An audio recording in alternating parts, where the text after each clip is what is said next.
Bit of background on us. Planifax is a nonprofit that was founded on the principle that no one should need to have a planning degree to understand what's happening in their community or to affect change in their neighborhood. So it was originally volunteer-based and located in the School of Planning, and Planifax has since expanded to having a full-time staff, volunteers, and working with co-creators. So we're proud to be able to offer all of our content free of charge, and we take pride in working with stakeholders ranging from government to private enterprises, discussing planning-based challenges all across Atlantic Canada. And our main medium is video. We like to think that we've carved ourselves out a niche in creating planning-specific topics. We have years of practice turning policy documents into more interesting, engaging formats, and here is why we think that this is important. So video as a medium, it's naturally engaging and it attracts people's attention. Motion is something that human beings are innately trained to look out for. We have been since the dawn of time, and we're more likely to watch moving objects than stationary ones. So video brings together two things that catch our attention like nothing else, which are movement and noise.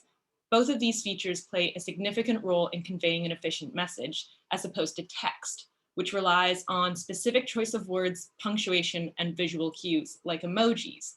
Although emojis don't really have a place in planning documents, so that's why we've kind of leaned towards video.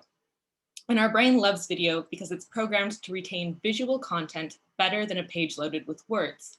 According to several studies done between 2010 and 2018, the average viewer remembers 95% of a message when it is watched, whereas they only remember 10% of a message when it's read. So this means that video is inherently more likely to attract people's eyes and get folks curious. Combining this with community information topics, and we think that you've got yourselves a recipe for an educated public. It's also a more equitable way of sharing information.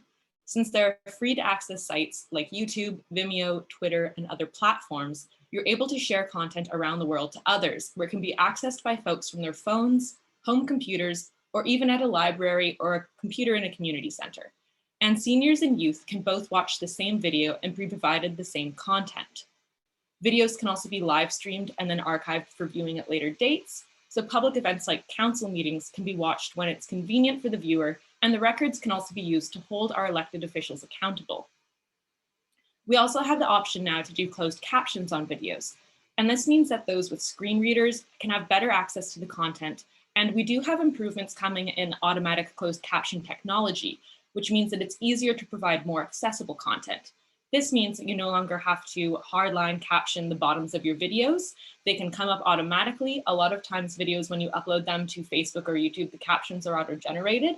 So you don't even have to do any extra work. If you choose not to, you can just screen it, fix any typos, and let your video go live. You also have the option to upload a script if you have a script for your video, and those will be automatically turned into captions and timed with the video as well. So it's something that, while we do have the technology of screen readers for people to read planning documents out loud to them, having video with this means that we do have, again, that greater accessibility reach. You can also use video to engage with folks online that have less access to traditional engagement sessions and give them a chance to be heard and participate in the planning process. So folks with mobility challenges, children and youth, people with anxiety, residents that live far away, or folks that face challenges accessing transportation to get to a central location, such as a town or a city hall, may not always be able to attend in-person engagement sessions. So having video that provides the information and having online engagement also allows them to benefit from being able to engage, learn, and provide feedback at their own convenience, pace, and a location of their choosing. And today, communication's changing. So with COVID-19, more and more people are working from home, and this means less in-person interactions. We've traded in our conference tables for conference calls, and they're typically over platforms like this, Zoom, like what we're doing today. We also have Google Meet, Teams, Skype, FaceTime, and other video conferencing apps. So our options for online connection are becoming far greater, and for some, it might be a permanent switch to work from home. Lots of companies are starting to ramp up their work from homes. We ourselves have switched to a hybrid model, so it's something we're starting to get more comfortable and familiar with too. And I think many people are starting to notice that a lot of their world is starting to revolve around online communications and the digital realm. Even with family and friends, COVID has caused many of us to not be able to see our loved ones in person, but fortunately we have things like FaceTime and Skype. So again, more video-based communications. We like it because it helps us talk with our friends and family. We can see facial features, we can hear the tone of voice. Again, it provides that sort of context that you don't necessarily get over a written document. When you can talk to someone face-to-face online, you don't have that kind of text anxiety of not being quite sure what they meant by that message. And so since our world's becoming increasingly digital and our work and social lives are centering around online communications, the work from home switch has made lots of businesses switch to digital communications, not just in the form of how their employees work, but also things like online shops, stores, and contact forms. Nowadays, being able to search for business and see their webpage with their hours, their pricing, their services, and their contact info has become super pervasive. We expect it from all businesses, but it's not something that's been around forever. And again, more and more businesses are starting to switch to that. Additionally, our preferred methods of communication for personal marketing and business are becoming more and more video-based. Again, according to research, users spend 88% more time on a website that has video. Video generates 1,200% more shares than both images and text, and videos up to 2 minutes long receive the most engagement. So many content creators are at least including videos in their content feeds, even if they aren't making the switch entirely. And this is showing itself in our social media platforms and our usage of these platforms. Our social media platforms are prioritizing video content over other forms of media. We've got Facebook Watch, Instagram Reels, Twitter, TikTok, YouTube, Triller, Vimeo, Clubhouse, so many other platforms, and they're all becoming more and more video-based. Videos on all of these platforms have been found to rank higher in a person's feed than traditional social media posts, such as pictures or text or a combination of both.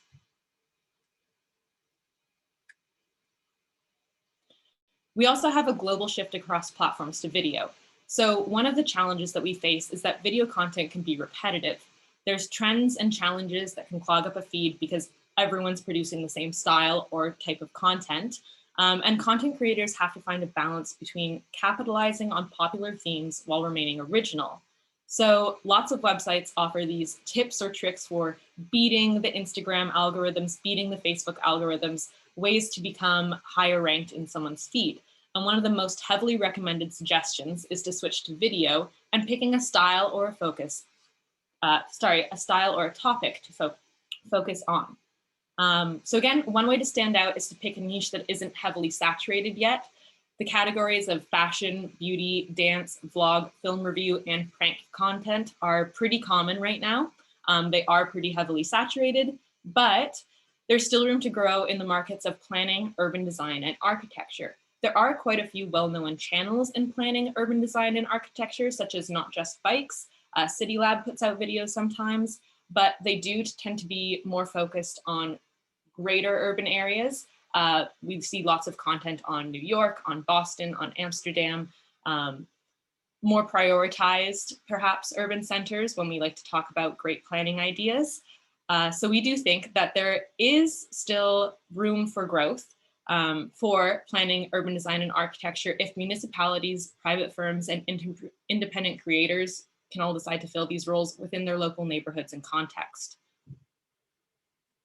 Additionally, people spend 16 to 20 hours a week on social media, and they watch 206 videos a month on average. This includes consciously consumed content such as YouTube tutorials, content from friends or followed accounts that are pushed to them in their feed, and videos suggested to them like ads or sponsored content. So this means that an average of 7 videos a day are being consumed. We think that we should at least try to make one of those 7 videos practical, educational, and beneficial to the community. So I'm going to drop a link in the chat right now, and we just have a quick poll to go through to get everyone kind of talking. We'll facilitate some discussion now, because ideally at the end, when we have our Q&A will turn into a discussion where we can all talk about our ideas and what we'd like to see.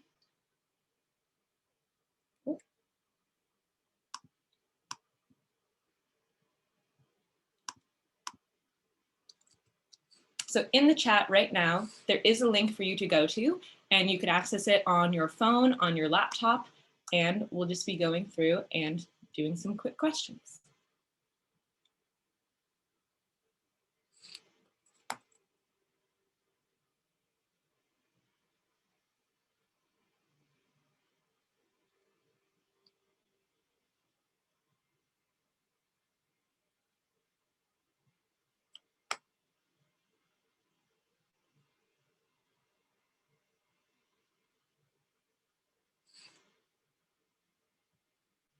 All right, so our first question is, have you watched a video on social media platform in the last week? So far, we have 100% of you guys saying yes. I feel like that's not that big of a surprise, but good to know, means that all of the research everyone has done seems to be in line. And our next question is, have you created and posted a video on a social media platform before? I ask this because I'd like to know the level of familiarity that you guys also have with creating videos, because this can help in our Q&A if you have questions on how to get started or the types of videos you'd be interested in creating. We can perhaps provide some guidance. I do know that my colleague Lauren Westluck is on the call with me today as well, so the two of us will hopefully be able to answer many of your questions. We have 7 replies, so it's 43% yes and 57% no to creating and posting a video on a social media platform before. Fairly even split. I know that for some of the M-Plan students, creating videos has been required in courses. We've heard this year that there's some classes taught by Dr. Asan Habib that require creation of a video. Whether that's been posted online or that's something you're willing to do might be separate from the class, but hopefully this combination will get you inspired to start making your own content.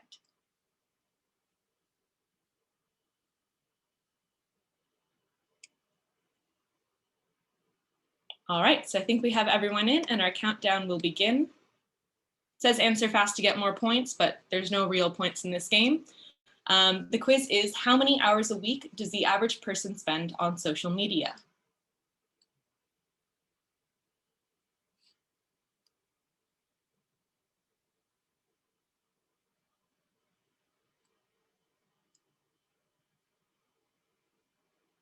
Almost everyone got it correct. It is 16 to 20 hours a week. Excellent listening skills. Good job, everyone. I'm sure plenty of people spend more than the 16 to 20 hours a week. I know that many people now have screen time recorders on their phones that'll tell you just how long you spent on Instagram or Twitter. I try not to check mine because sometimes I get embarrassed, but the average person spends 16 to 20 hours, means that that's 16 to 20 hours that we could be reaching out and getting people interested in more planning topics. We could be getting them interested in their cities, curious about things like the center plan and how it might affect them, and really just encouraging people to go out and talk with their neighbors about what they'd like to see happening in their neighborhoods.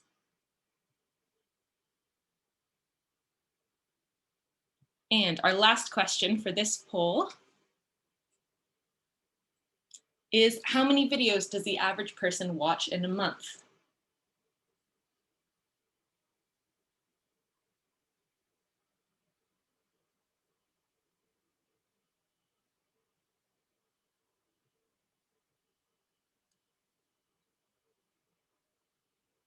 Again, great job, everyone. It's 206. As we said, that's around 7 videos a day. So fingers crossed, one of those videos is educational. I know we all love to watch dog and cat videos. I know I do. But if we can make one of them, one of the 7, something about planning, again, planning affects everyone on a daily basis. We think it's a good goal to go for. All right. So we'll head back to the presentation now. And moving on, we're going to talk about online engagement. So now that we've kind of covered video as a medium, social media, how social media is pushing for video, we now have the option to talk about online engagement and why we should make the switch. We might not want to switch fully to online engagement because in-person engagement sessions do provide a certain sense of camaraderie and they do lead to more natural discussions between guests.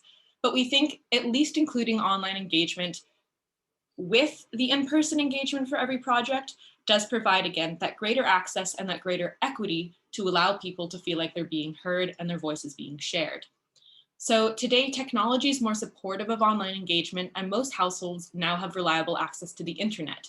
It was a challenge in some previous decades, but we're getting more and more connected to the online world. We have laptops, desktops, smartphones, cell phones, libraries, community centers, and schools. And most of these places have a Wi-Fi connection, if not also having a way for you to get connected to the internet. The hardware is there. I know that our public libraries do a great job of having reliable internet, and for while they're open, you can book a computer and use it there. You can have a personal login with your library card or get a guest pass, so no one's limited from having access to the internet. Online engagement also means that we have greater access to engagement over geographic regions. So this isn't just specific to Halifax, but I know that there are plenty of folks who would rather not brave the winter cold after getting home from work to head back into town to go to a meeting, if they also had the option to contribute online from the comfort of their own home while they ate dinner. So it allows for engagement on a regional or even national scale. And for policies or programs that seek to reach feedback from a broad geographic region, it could be more cost and time effective to host engagement online.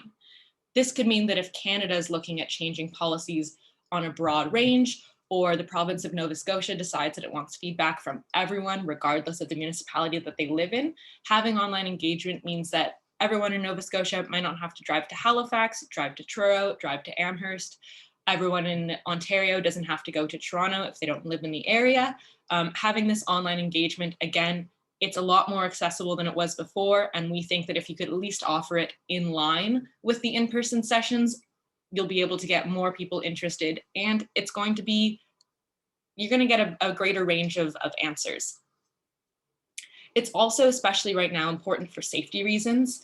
Right now, everyone's thinking about pandemic safety and keeping 6 feet apart. And this can be challenging when you're also asking people to gather into one room, clustered together. If you're doing dotmocracy exercises, which is where you put dots on a chart next to the things that you like, it means everyone's touching the same dot stickers. So I don't know how much we want to encourage that. Sharing pens, everything like that's kind of a no right now. So online engagement means that people can stay the blazes home and participate meaningfully online while making sure that everyone's staying safe and we're keeping those health risks low.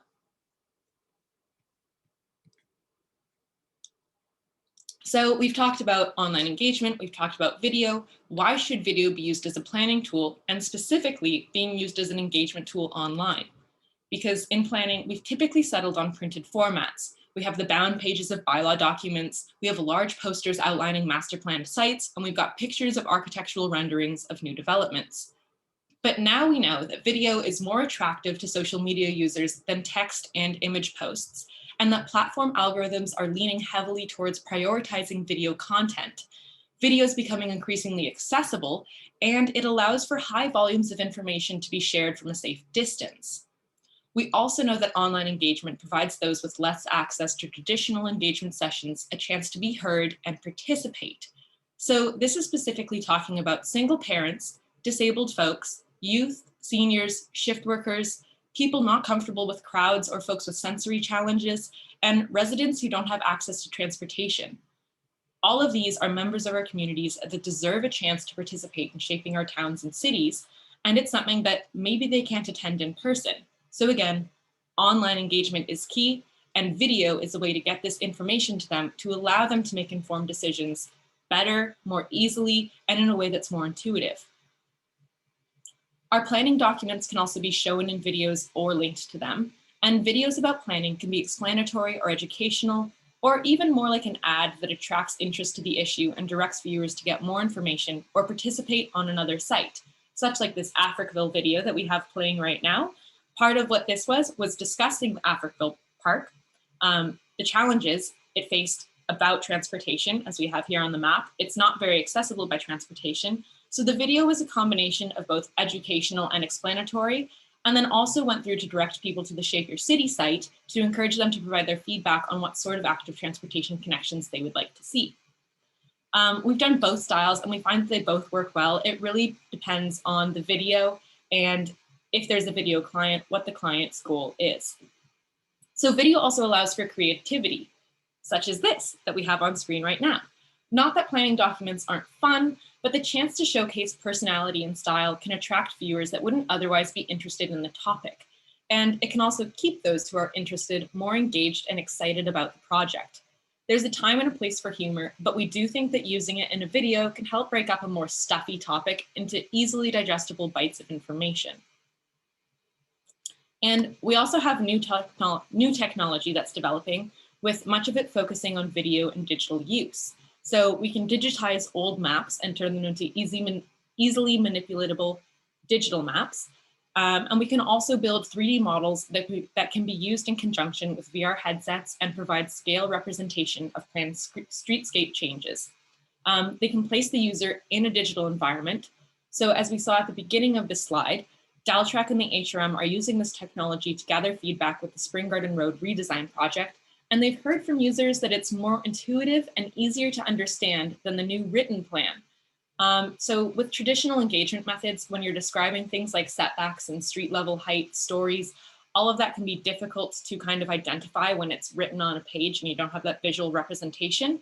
But having it be provided in a video and allow you to kind of walk through and feel that on a digital sense is, again, more intuitive and lets people that don't understand planning jargon or words know what that change is going to look like. We also have, as shown right now, new technology like shadow and wind modeling. We can build these 3D models, and while it's not quite as cutting edge as VR technology, it once again provides people that key context that let them know if the change is right for them. So whether you're a NIMBY, a YIMBY, or you fall somewhere in between, we do think that all people deserve to have information that lets them make an informed decision. And we think that if more folks create and share videos when discussing planning topics, we feel that we can increase the knowledge of the general public and encourage our institutions to ride the wave of video and connect with so many more people than we have before. We're going to go back to Menti now for another quick poll.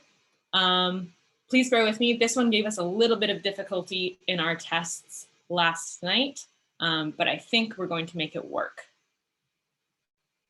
I'll be dropping a link in the chat in just a moment.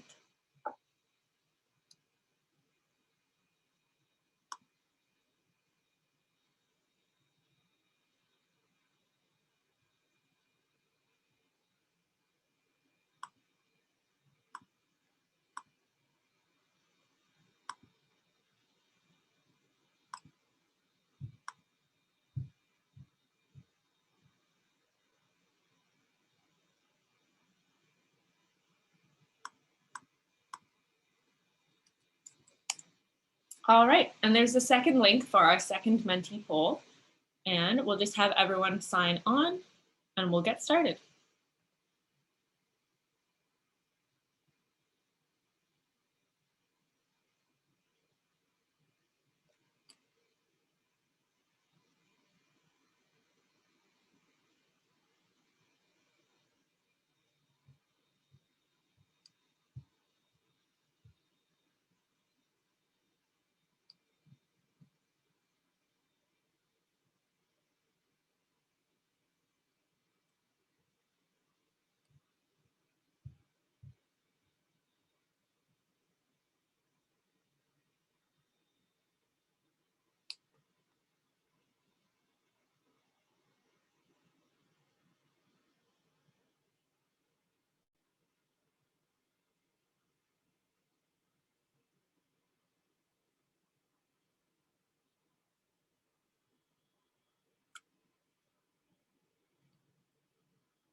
All right, so far we have everyone has participated in an online engagement session or council meeting. Thank you everyone for voting.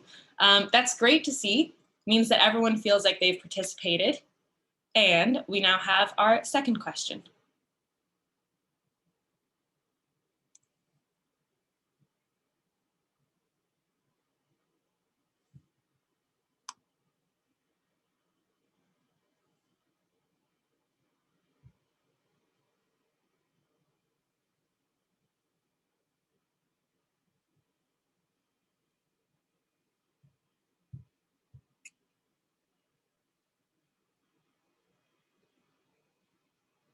If you haven't gotten the second question yet, please just refresh your page and see if that works.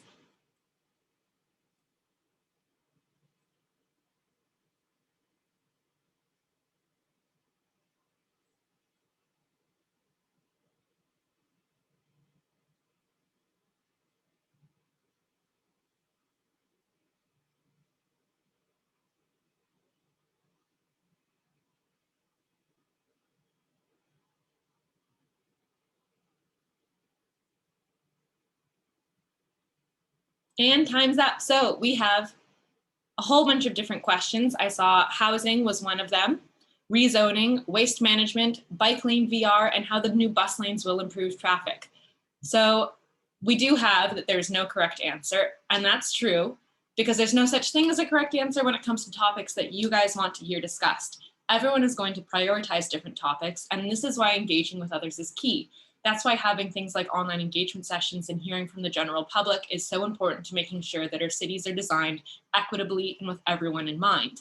If it were up to me, all the videos that Planifax would do would be very different than if it was entirely up to Lauren, entirely up to Brendan, entirely up to Eleanor, or entirely up to any other one of the members of the cooperative.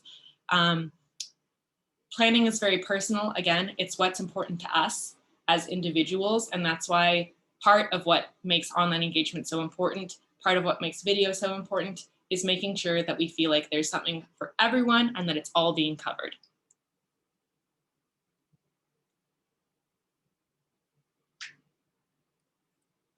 And we have our word cloud now for what 3 tools or what 3 words would you use to describe video as a planning tool. The number 1 we have in our word cloud is engaging. That's great. That's what we want to hear. That's what we hope for. Having it be informative and interesting, interactive, equitable, unique, digestible, accessible, fun, innovative, and immersive. Those are all great words to hear. Again, that's the goal for video as a planning tool. This is what we really think that the opportunity is for us to be using this as a planning tool. You know, planning will always exist on paper, but there's nothing stopping us from continuing to broaden the reach of the ways that we can try and get people educated and engaged online. So we're now done with that poll as well. Thank you guys for participating. And we're going to go back to the presentation to wrap up really quickly before our Q&A and discussion section. And so what do we know now? We've learned that video is a naturally engaging medium that's spreading across platforms at a rapid rate. We know that engaging members of the public online is safer and more convenient for them than traditional engagement methods. Although we do think that traditional engagement methods have their place in planning, it's just key to be able to give people choice. New technologies are also allowing video to be used in ways that provide context for proposed plans and developments and are more intuitive to the general public. So as we've talked about with virtual reality, with wind and shadow modeling, with all of those video opportunities, there are ways to make it so that if you don't have a planning degree, you can still understand what on earth is going to happen to your neighborhood. How will it affect you? If it will affect you, will it affect you in a way that you're happy about? Or is this something that you want to bring up to your counselor or possibly even your MP and have a discussion with them about? These are all things that video can be used for, and we think it's doing an excellent job of that. So now we do have our Q&A period. I think that we have about 20 minutes left, which is perfect.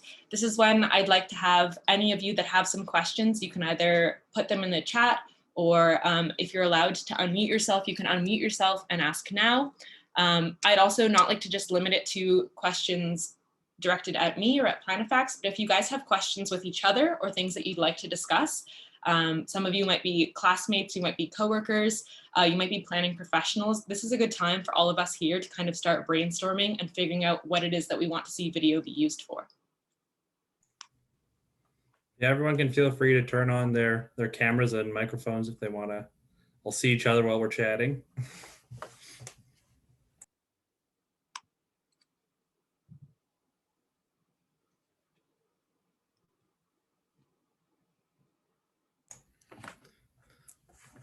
I guess I would have a question just from my experience running this conference, my poor understanding of social media.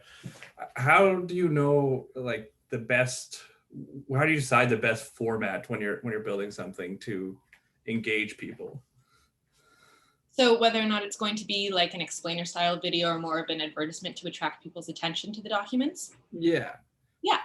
So we do find that first of all, it depends on the stage that that either the document or the policy or the project is in.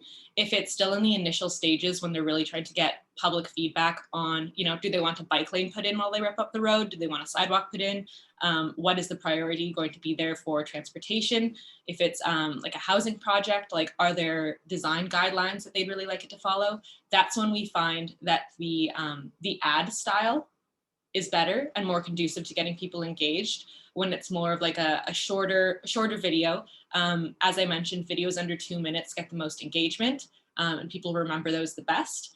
So that's when it's good to have a shorter kind of ad, like splashy style video that follows with a call to action, which means that the last sentence is always, hey, go to this website, check out this. The video description has, for more information, go to this website. And even on screen throughout the video, that's when you're really pushing like the project partner that's running it and really telling people, you want to use the words, we want to hear from you. We want your feedback. Like we want to hear your opinion and your thoughts. When it's a project that's either nearing completion or has already been completed, that's when it's better to do the more explainer style videos, because those videos tend to be used more to help people understand what the policy is going to do, and also address if there are any questions that are coming up that are frequently being asked about that project. For example, the center plan, when people are asking like, how on earth do I figure out if my house falls into the center plan zones? We worked with the HRM to create an explainer style video on that explained to them, here's a map, an animated map that shows you what falls into these areas. And here's a visual example of how you can go to the website and click on the zones, and it will tell you exactly what you can or can't do. So because that project was pretty much completed, and at that point they weren't really gathering more feedback on what was going to go into it, but instead they just wanted feedback on the use and the accessibility, that was the explainer type video where we found it was a lot better to, again, teach people how to read it and how it was going to affect them, as opposed to actually trying to encourage them to go to the website and email the HRM team. Because at that point, HRM, they had all the emails they could manage at that point, and engagement was closed. Awesome, thank you. Yeah. I do see a question in the chat that says, once the videos have been created, what platforms are you finding to be the most effective for engagement? So it has kind of shifted throughout the years. I've been with Planifax for 3 years now. Planifax has existed before then and will exist for the indefinite future. And we have kind of seen a change in the trend of where we get the most engagement. It definitely used to be more on Facebook, but as people are starting to leave Facebook, we're noticing more and more that Instagram is becoming an up and coming platform for getting those views, specifically now that Instagram now lets you host short videos on Reels. Those are, I believe, up to a minute. And then you can have longer videos as IGTV. And all of those are natively embedded on your profile page. So people don't have to go through and sift through on YouTube. Like sometimes people on YouTube have different channels for their different content.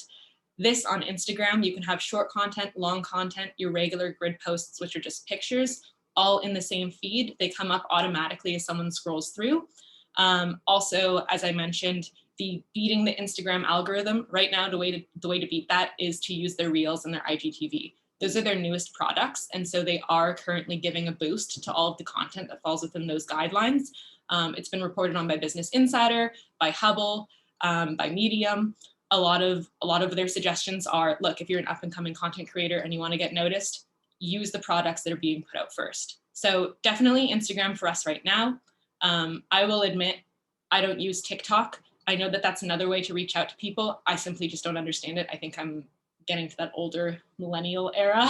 But I do know that that's also great for engagement, because they also, much like Instagram and Twitter, they have the way to share them directly to other users that you follow and are interested in. So any sort of platform really that has that social connection. YouTube can be challenging because while you can share videos from YouTube, you're not sharing them directly within the YouTube world, like not within the sphere. You have to share it to a different social media platform. So you're kind of relying on your friends, your coworkers, and all of those other people watching the video to also have other social media that they're reliably checking on. Question in the chat from Ross as well. We do have, how long does the average video take to make? For example, a 5-minute video. I can only speak to my experience at Planifax, but we've done videos, like 5-minute videos, and it's taken us like 3 days from concept to scripting to filming to editing to having it out to 6 months. It entirely depends on the style of the video. If it's just sitting down and talking in front of the camera, like kind of what I'm doing right now over Zoom, that can be done relatively quickly. And if you have a good script, it means you don't really need to have that many cuts. You don't need that much B-roll. But videos that are very animation heavy, some of the examples that we did have in the slides were our Vision Zero and our gamifying active transportation. We wanted to make those catchy because when we're talking about things like games, you want it to have a sort of a game type feel, and Vision Zero, it's a fairly serious topic. It is life and death. And we did want to bring a little bit of humor into it to kind of lift the mood without it being goofy or silly. So videos like that, where again, we're relying heavily on visual effects and aids, those do take longer. The more you do them, the faster you get. You can always recycle visuals. You may have noticed that between the two, the trees in the background were the same. We just copied and pasted some of the background art between them and then had the animation timed. But it's entirely dependent on how much work you want to put into it. I don't want to discourage anyone from creating videos because again, you can start out real nice and easy and you can have a single camera set up just talking to you with a script in front of you, and that can take you a day if you want to get it done. And that's wonderful because the more we have people talking about planning, the more we have people putting out planning related content, the more people are going to realize, hey, this is actually interesting and I want to learn about it. And if you want to get into things like 2D or 3D animation, creating visual effects, there's plenty of free courses online you can go through too. LinkedIn has free courses they offer. So like once or twice a month, if you check online, they make some of their courses free. There's also plenty of YouTube tutorials as well. I would suggest just getting started and seeing how long it takes you and then deciding from there. If you have more free time you want to spend on the video, give it all you've got. And if you don't, you've still created a piece of wonderful content that's going to get some eyes on it and will make people interested in what you're talking about. I don't know if this is something you'd have the information on, but do you have any idea of the demographics of people who engage with your content? Yes, we do. So something that we do track is the demographics across our platforms, who's watching what. So we do find that on Instagram, it's primarily women as opposed to men. So it's typically women between the ages of 18 and 28, I believe, is our Instagram demographic. That's the heavily leaning one. On Facebook, it tends to be men between the ages of 25 and 45. So we do have a different demographic on Facebook and Instagram. On YouTube, it's more evenly split between men and women, but it does skew to be, again, that 25 to 45, a kind of higher age range. And it is a broader split globally as well. So more focused in Canada, but we also have North America. We have some viewers in India, some in China, some in South America. Instagram is pretty much just North America, and Facebook is pretty much just Atlantic Canada. So something to do as well is if you do create a channel, set up a business account. It's usually free to switch your account from a personal account to a business account, but you do get access to those metrics. We tend to share a lot of our videos across all the platforms, just because, again, we don't want to make anyone feel like they're not getting access to all of our content. It is our mandate to provide educational content for free to everyone. So by limiting it to certain platforms, that would kind of go against that. But we do find, again, that certain styles of videos, if they really match that demographic, like the gamifying active transportation video did really well on Instagram because there's more younger people on Instagram and they have that huge nostalgia pull towards Pokemon, and we pulled a lot of Pokemon visuals for that video. So that one got a lot more traction there than it did on Facebook, because I think people on Facebook maybe didn't quite relate to it as much as our viewers on Instagram. I don't know if I want to be the one asking questions, but I'm also wondering now, we had a youth panel earlier this week, and they did talk about about how they get a lot of their world or their news or information about the world from TikTok. Is that anything you said you don't understand? I don't know, something you guys have explored to engage more of the youth, like get high school people understanding planning at a younger age? Yeah, so I mean, that's something where me personally, I don't have it because I already feel a little overwhelmed with the social media that I do use. But I do know that other members of Planifax do use TikTok. They are on it. They are also content creators. As a cooperative, everyone does also have a say. So if anyone wants to create Planifax TikToks, I say go for it. I might get the dance moves wrong, but I'll help you film and we'll put it together. I do know that increasingly across all demographics, there was a report out that people are getting their news from social media more. That's kind of why we think it's so important for municipalities and institutions, like whether or not it's a university, it's a municipality, it's a town, it's a city, it's the province, they need to be using that social media to be getting their message across. Again, it doesn't have to be the only platform you use, but if people are going to be consuming content off of these social media channels, we need to be putting out the important informative content on those channels as well. Needs to be getting on their feeds. As far as the youth goes, I think we could probably be doing more to be reaching out for them. That's for sure. It can be challenging because, of course, once you get comfortable on a platform and that becomes like what you're most used to using, it can be kind of hard to tear yourself away and start over from scratch on a new medium, new platform, new style of content. That's definitely something we could be doing more of, and something where I would be interested to hear from the youth, if perhaps they have any ideas towards that. Kind of difficult to translate planning into dances. All I really know about TikTok is dances. I'm sorry. For anyone on TikTok that knows more about it, please send an email, give me more information. I'm eager to learn. I'm scared.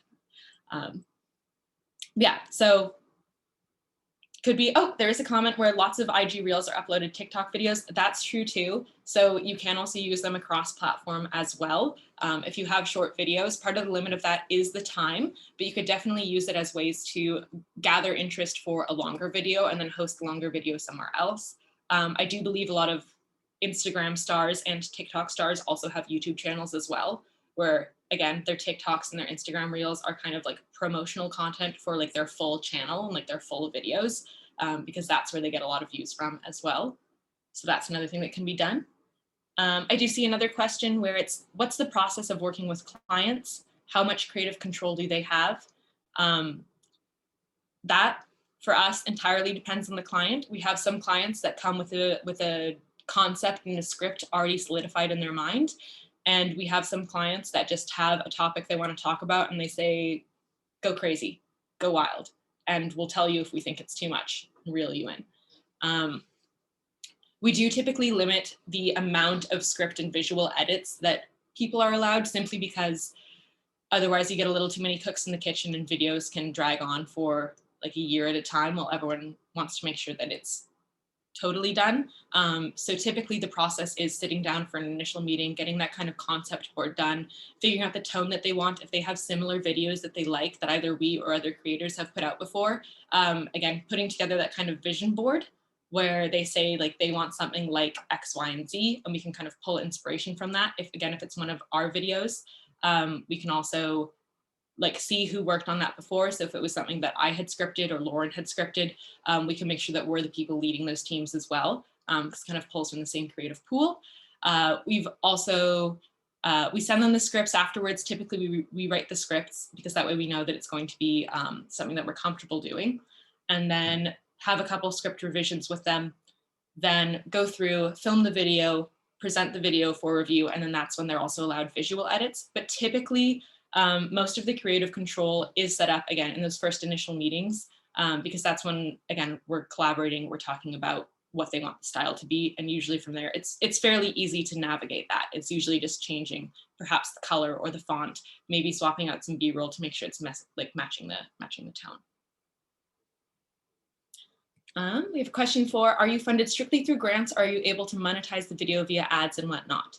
So we're actually funded through a combination of different things. We do get funding through grants. We are a nonprofit organization. We're also a cooperative organization, so our members do pay dues. It's a very small amount every year, but it is what helps us maintain, again, that kind of equity across. We're a very horizontal organization. So even though I am like executive producer at Planifax, the junior and assistant producers get just as much say in what goes into our videos. They get a vote in what sort of topics we want to talk about. And when we're writing our grant applications, submitting them in for, we want to do a series of 13 videos, everyone's ideas are on the table and able to be equally assessed and pulled from. We are able to monetize the videos via ads. We currently don't have monetization on our YouTube channels or on our Instagram, simply because it is a challenge to maintain that monetization. With YouTube, there is now, it's like it used to be where you had to have a minimum number of subscribers and a minimum amount of views. Now it's kind of on a rolling basis. It's within the last certain number of months, you have to have a specific amount of watch time as well as a minimum amount of subscribers. So it can be difficult to meet that monetization. It's currently not one of our goals because we're really not seeking to make money off of our videos. We're seeking to provide the videos. The videos are paid for either through grants, through client projects. We do have pro bono budgets where when we do videos with small community organizations or other nonprofits, that's something that we pull from kind of like our bank of Planifax to help finance those as well. Because really what our goal is providing that kind of equitable planning lens. So we could, it's not currently our goal. It's not really something we're looking to do. It also does mean that with monetization, the copyright restrictions are a lot stricter. Since we are an educational channel, we do actually have quite some leeway in what we're allowed to use as far as copyrighted content. Everything we do is legal and above board. But it does mean that we're able to say like, hey, we want to use this song. It's for an educational piece of content and it's not monetized. And then we can get permission to use it. Where if we were monetized, we're not perhaps able to use a clip from a Disney scene or from like a Marvel movie. But because it's educational and we can prove that we're not making profit off of it, we are allowed to use that. So it's also something that's more beneficial to us. For smaller creators, might be something for you to look at as well. Because when you grow your following and you choose to make money, you can then pay for the licensing. But if you're currently not making a ton of money to be paying for that licensing, if you keep it educational and you're not making money and really it's more about the passion of doing it and the passion of sharing it, a lot of people are willing to basically loan you their material. Do we find that there are trends in the amount of control when working with institutional versus non-government organization? Yes and no, which I know is a very vague answer, and I will clarify. Institutional organizations and organizations like the municipalities, like the Port of Halifax, like Dalhousie, they want control when it comes to like their branding and their marketing. So that's where they want like the colors and the fonts to match up. If they have keywords that they're using for the marketing on a project, like they want us to keep pushing how exciting it is. We need to use like exciting at least 10 times in the video because they want to drive home like that word. They do want control over that. But typically they're the ones where they're trying to break out of that kind of institutional video mold of a talking head at the camera telling you why you should care about this exciting project with like the Dalhousie logo across it. So they tend to be the ones where the marketing is very firm on what it is that they want, but the actual creativity of the script and the ideas that we can put forward and the humor perhaps, we have some more leeway on that. The NGOs typically come to us because they've been working on an idea and now they're realizing they have this video concept that they've already defined. They have the script already written, but what they don't have are the resources to bring it to life. They don't have the production equipment or the post-production experience. So with them, we actually usually have less control over their scripts and over the content we create with them because they're already coming to us with an idea and they're simply seeking the help in bringing that vision to life. Whereas again, the institutional organizations, they already have a project. They just want a video done as long as it matches the messaging that they're putting out about it. Hopefully that helps explain. That's really interesting. It's kind of the exact opposite of what I would have thought. So. And of course, there's exceptions to every rule. Sometimes it does reverse, but from what I've found for the last 3 years, really a lot of places, if it's the big institutions that are reaching out to us, it's because they're trying to work their way into the niche of the market that they feel that we've captured, or maybe if it's something that they're creating, producing, releasing, it's the same old stuff that they've been doing and they feel like they're not getting any new eyes on it. So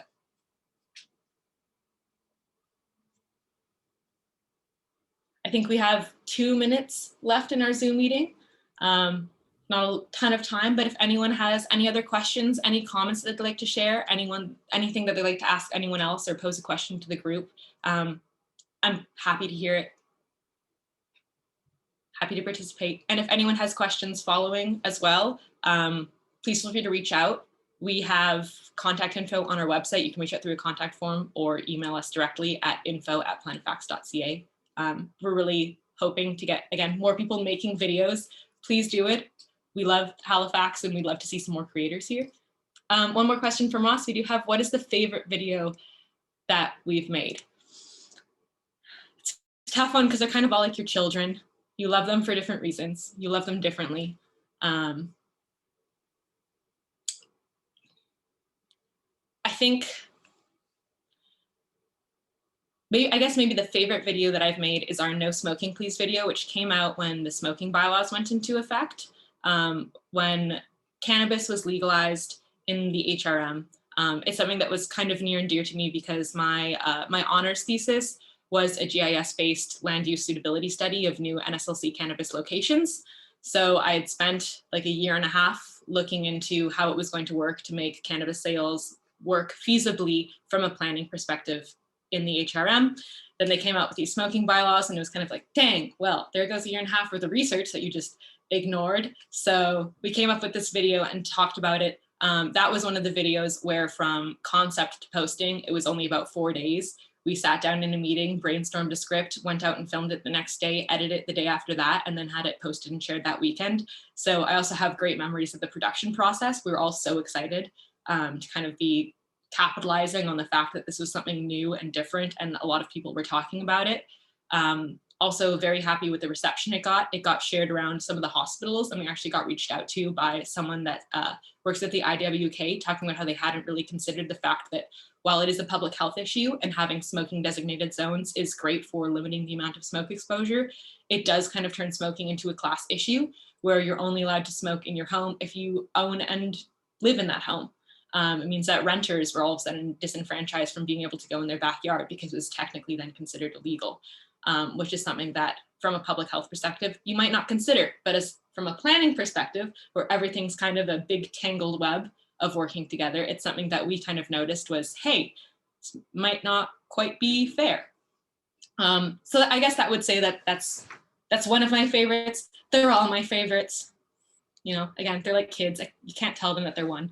But there are some that were more fun to work on than others as well. Again, any one of the ones where we get to really flex our humor skills, as lame and cringy as they might be sometimes. It's always great to be working 9 to 5 and put in some jokes and hope someone appreciates it. So. Great. Thank you very much, Megan and Planifax team. And thanks everyone for coming out today. Again, I'd like to thank Megan and Planifax on behalf of my classmates in the conference course, our professor, Dr. Ren Thomas, and the School of Planning. So, am I missing anything, Travis? Is there anything else I should say? I think you're all good. Anything I should plug? I guess our final keynote is at 1 p.m. this afternoon, and that will be a great session.